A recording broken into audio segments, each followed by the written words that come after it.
મીડિયામાં ટોકસકો બધા કે પ્રભુ અમે પેલી બાજુ ખેલીએ છીએ, આપ બૂમ પાડજો એટલે અમે આવશું. ઠાકોરજી કે સારું. હવે રાધાજી તો ત્યાંથી હાથ આમ કરે તો ઠાકોરજી કે છે આજે અહીં આવો. સામનેજી કે ના. પ્રભુ કે આટલા વખતથી હું રોજ આવું છું, તો આજ તમે આવો ને મને ગમશે, મારા ગામમાં આવશો, આ યમુનાજી રાજી થાય, આ તટ પવિત્ર થાય. રોજ હું જ એ તટ પર આવું છું એટલે તમે આ તટ પર આવો. એ કે તો રાધાજી કે ના પ્રભુ આજે તમે આવો, કાલે હું આવીશ. પ્રભુ કે ના આજે જ પધારો. હવે બે વચ્ચે વડછડ થાય છે તો બહુ લાંબી હોય છે, બહુ સરસ હોય છે. તો રાધાજી કે હું આવું તો ખરું, પણ મારા માથે આ પાણીની માં છે, અંધિયારી રાત છે અને હું એકલી છું, આવું કેવી રીતે?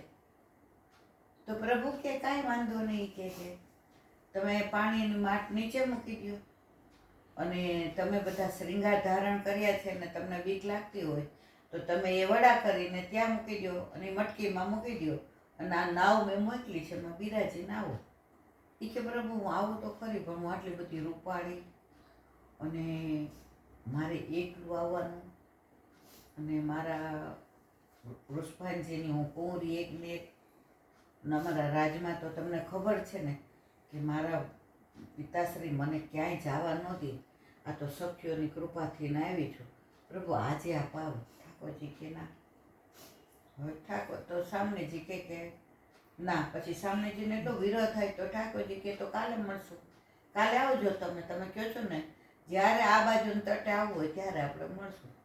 સામનેજી સમજી ગયા કે હવે પ્રભુ અડી પડ્યા છે, એટલે કે પ્રભુ મારે આવું તો છે, પણ એમ કરતાં કરતાં તો એકદમ એમની જે માથાના વાળ હતા ને, કેશ, એ નકવેસરના ઓલામાં ભરાઈ ગયા.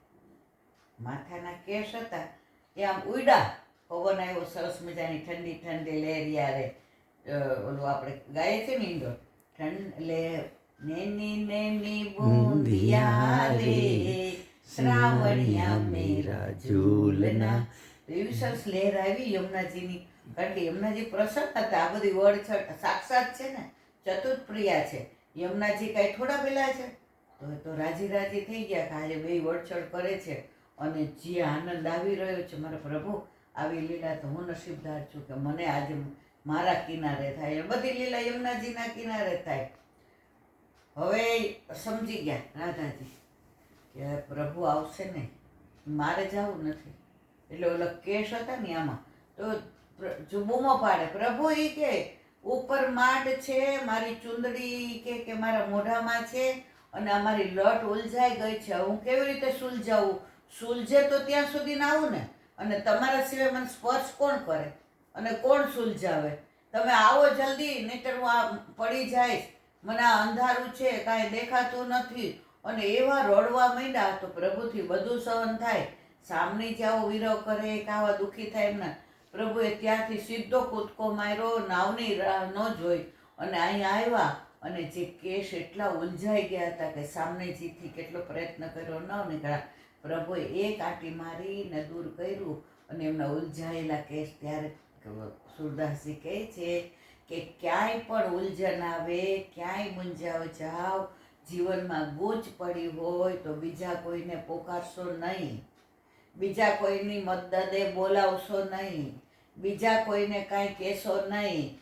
આ બધી ઉલઝનો દૂર કરવાવાળા સુલઝન બિહારી કોણ છે? ઠાકોરજી છે. તો તમે એને જ બોલાવજો અને ઠાકોરજી આવશે. એ કોઈ દી તમને કે જો બે હાથવાળો આવે ને તેથી તમે કેવા ભરાઈ ગયા હતા, નહીં તો હું ન આવ્યું તો ખબર પડે. કોઈ ઇન્કમ ટેક્સવાળો આવે અને આપણે ફોન કરીએ તો કહેશે કે મારી ઓળખાણ તેથી નહીં, તમને ખબર પડે. તમે ડૉક્ટર પાસે ગયા તો મારી ઓળખાણ નહીં થાય. એટલે બધા બે હાથવાળા તો આ જ કહેવાના કે હું ન હોત ખબર પડે. ઠાકોરજી ક્યારેય નહીં કે હું ન હોત તને ખબર પડે. તો એ છોરું કછોરું થાય, માવતર કમાવતર ન થાય. ગમે ત્યારે તમે જુઓ તો જ્યારે તમે બધેથી હારશો ત્યારે તમે એક જ જગ્યાએ જશો, પ્રભુના ચરણમાં. 18 અધ્યાય સુધી ઓલો અર્જુન ચર્ચા કરીને પતર ખાંડી સાથે ઠાકોરજીની.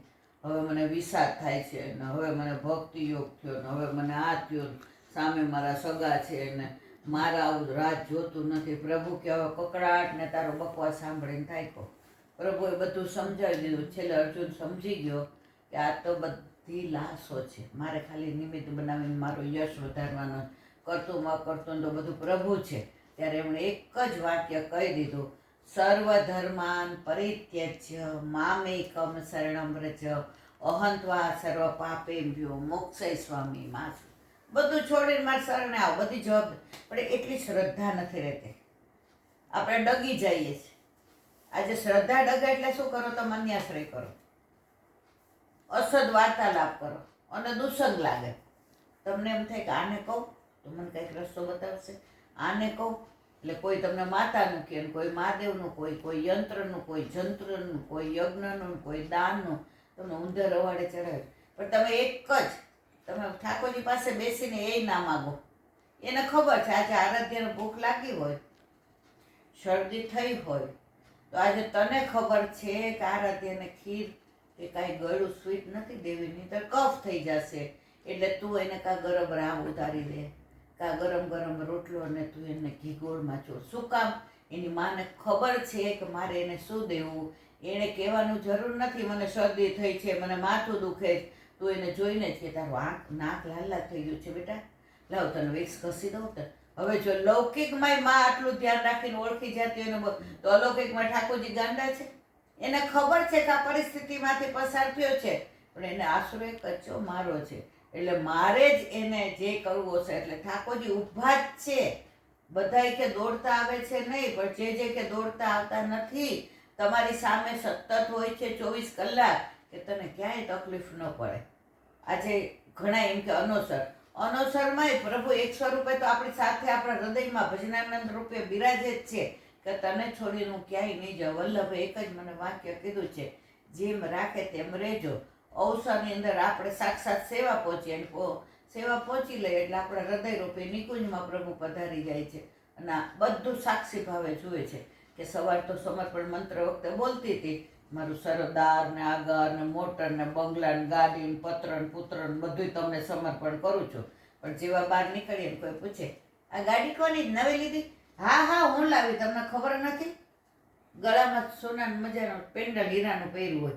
આપણે બોલ્યા હોય બ્રહ્મસબર મંત્ર કે ભાઈ બધું હીરા મોતી માણેક બધું તારું. કોઈ પૂછે એટલે બેન આ નવું કરાવ્યું? હા તમને ખબર નથી, હમણાં જ કરાવ્યું. અહીં ઝવેરીમાં જ લીધું હત. પણ હજી આપણામાં એ ભાવ કે ભાષા આવી જ નથી. આપણે બધું કહીએ મારું.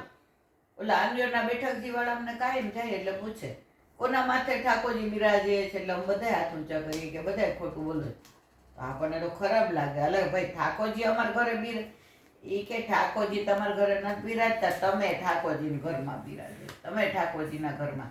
એટલે હજી તમે હમણાં કાલે પપ્પાએ મને વોટ્સએપમાં ઓલા ફેસબુકમાં એક ફોટો બતાવ્યો હતો. એટલા ટેકાનો એક યુવાન છે આરાધ્ય, 20-22 વર્ષનો.